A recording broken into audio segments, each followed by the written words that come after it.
Bismillahirrahmanirrahim. Nahmaduhu wa nusalli ala rasulihil karim. Amma ba'd. Insyaallah pada kesempatan ini kita akan melanjutkan kembali pembacaan kitab Fathul Mu'in, masih melanjutkan tentang sholat Jumat.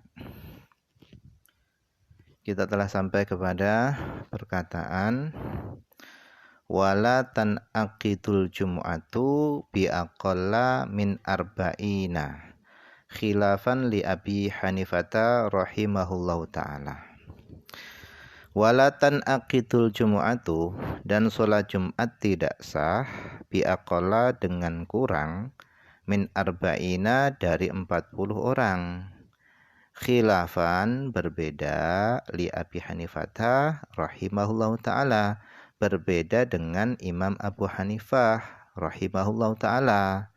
Fatan aqidu, maka sholat Jumat sah indahu menurut Imam Abu Hanifah bi arba'atin dengan 4 orang, walau abidan, walaupun 4 orang tadi itu budak semuanya, au musafirin, walaupun 4 orang tadi itu adalah musafir.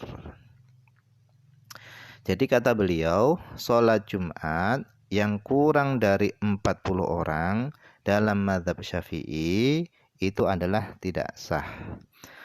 Berbeda dengan Imam Abu Hanifah. Kalau menurut Imam Abu Hanifah, sholat Jumat itu sah walaupun dengan 4 orang. Dan walaupun 4 orang tadi itu budak semuanya atau musafir semuanya. Jadi dalam mazhab Imam Abu Hanifah itu tidak disyaratkan jumlah orangnya itu 40.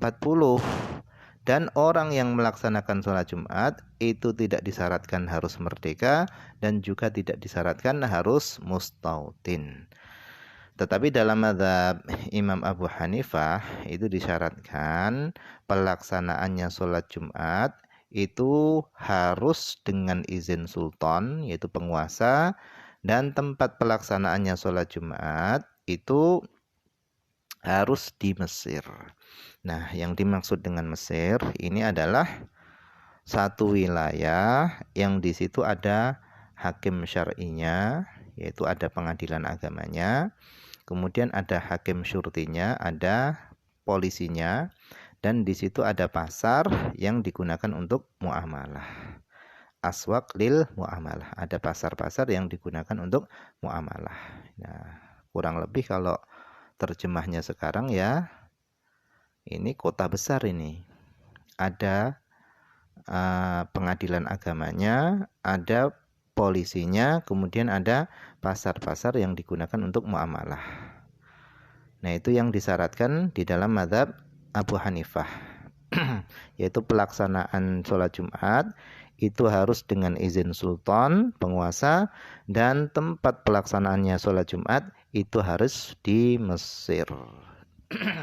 Nah, ini menurut Imam Abu Hanifah. Berbeda dengan mazhab Syafi'i.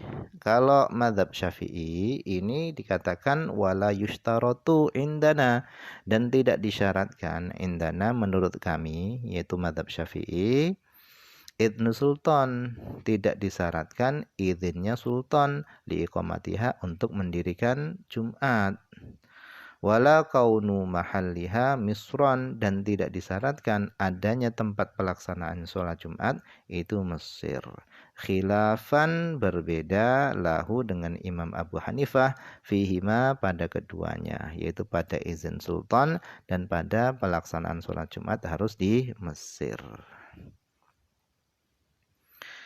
Kemudian wasu'ila al-Bulquniyu, dan telah ditanya al-Bulquniyu, Imam Bulquni, Imam Bulqini, beliau telah ditanya an ahli qaryah, yaitu tentang penduduk desa la yablughu adaduhum arba'in, yang jumlah penduduk mereka itu enggak sampai 40.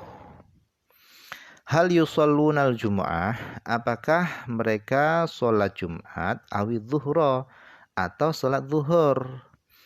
Fa'ajaba rahimahullah, maka Imam Bulqini beliau menjawab yusalluna dhuhrah. Mereka sholat zuhur ala madhabi Syafi'i, atas madhabnya Imam Asy-Syafi'i.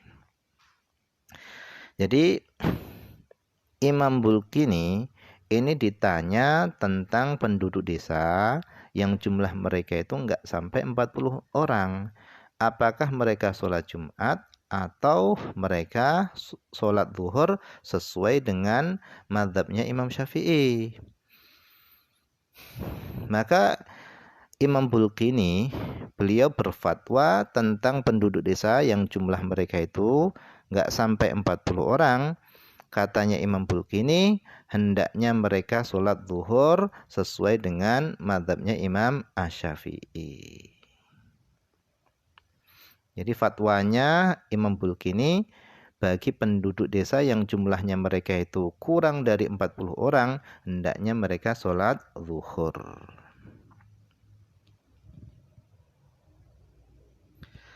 Waqad ajazah, dan sungguh telah memperbolehkan, jam'un minal ulama, sekelompok dari para ulama, mereka telah membolehkan ayusallu zuhra, mereka sholat zuhur, yaitu penduduk desa yang jumlah mereka itu kurang dari 40 orang, itu diperbolehkan melakukan sholat Jumat.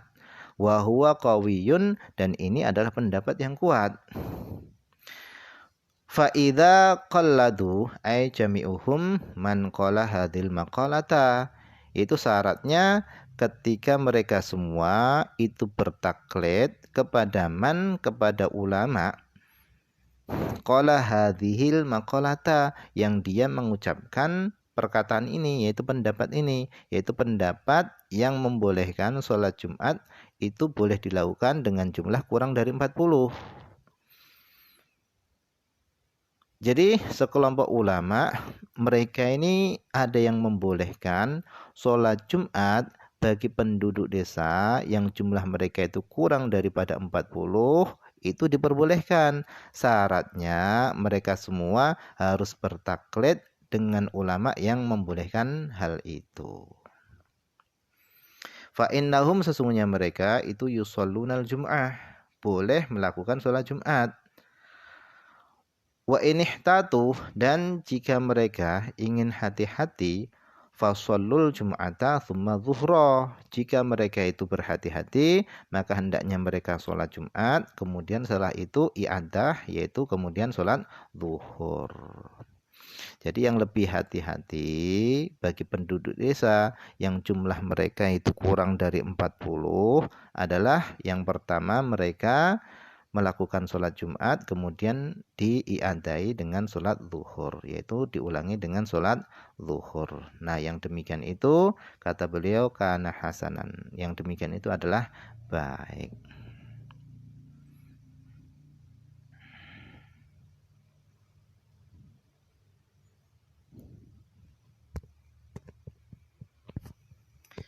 Kemudian wasalisuha, dan yang ketiga dari syarat-syarat sahnya sholat Jumat. Yang ketiga adalah wuku'uha bimahallin ma'dudin minal balad. Syarat yang ketiga adalah wuku'uha, terjadinya sholat Jumat itu bimahallin ma'dudin, yaitu di tempat yang tempat tersebut itu ma'dud, dianggap minal balad, daripada balad.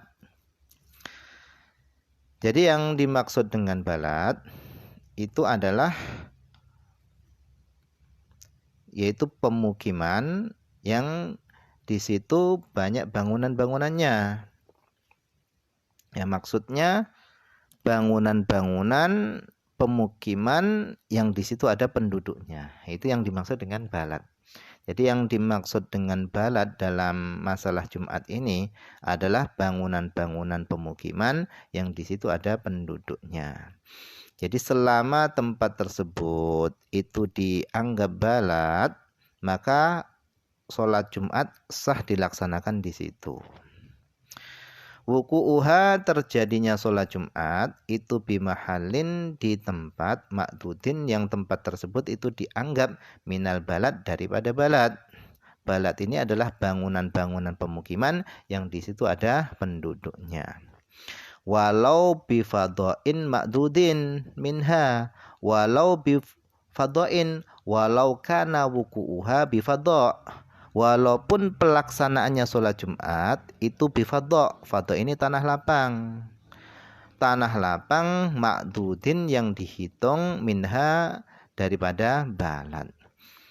Jadi sholat Jumat itu enggak harus didirikan di masjid. Di tanah lapang pun asalkan di situ termasuk balad, maka sholat Jumat tadi itu sah. Jadi sholat Jumat enggak harus dilaksanakan di masjid.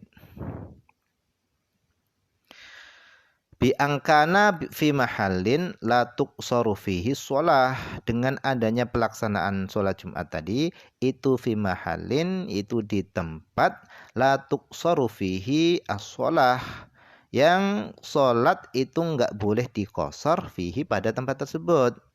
Artinya tempat tersebut itu masih di dalam balad, belum keluar daripada balad, karena tempat tersebut itu enggak boleh digunakan untuk mengkosor. Belum boleh mengkosor sholat di tempat tersebut, berarti tempat tersebut itu masih di dalam balad. Wa ilam yattasil bil abniyah, walaupun tempat tersebut itu enggak bersambung dengan bangunan-bangunan. Misalnya pelaksanaan sholat Jumat itu dilakukan di ujung desa yang enggak ada bangunannya, itu sah. Yang penting masih di dalam balad. Bi khilafi mahallin, berbeda dengan tempat ghairi ma'dudin minha, yang tidak dianggap daripada balad. Wa huwa, adapun tempat yang tidak dianggap daripada balad itu adalah ma yujawwazus safaru al-qasra minhu, yaitu tempat yang diperbolehkan bagi orang yang safar al-qasra, mengqasar, minhu, dari tempat tersebut. Nah, kalau sholat Jumat didirikan di luar balad, enggak termasuk balad tempat tersebut, maka sholat Jumatnya itu enggak sah. Intinya ini, wuku'uha bimahallin ma'dudin minal balad. Terjadinya sholat Jumat itu di tempat yang tempat tersebut itu dianggap daripada balad. Walau bifadha, walaupun di tanah lapang. Wallahu a'lam, ini saja yang bisa dibaca pada kesempatan ini. Semoga ada manfaatnya.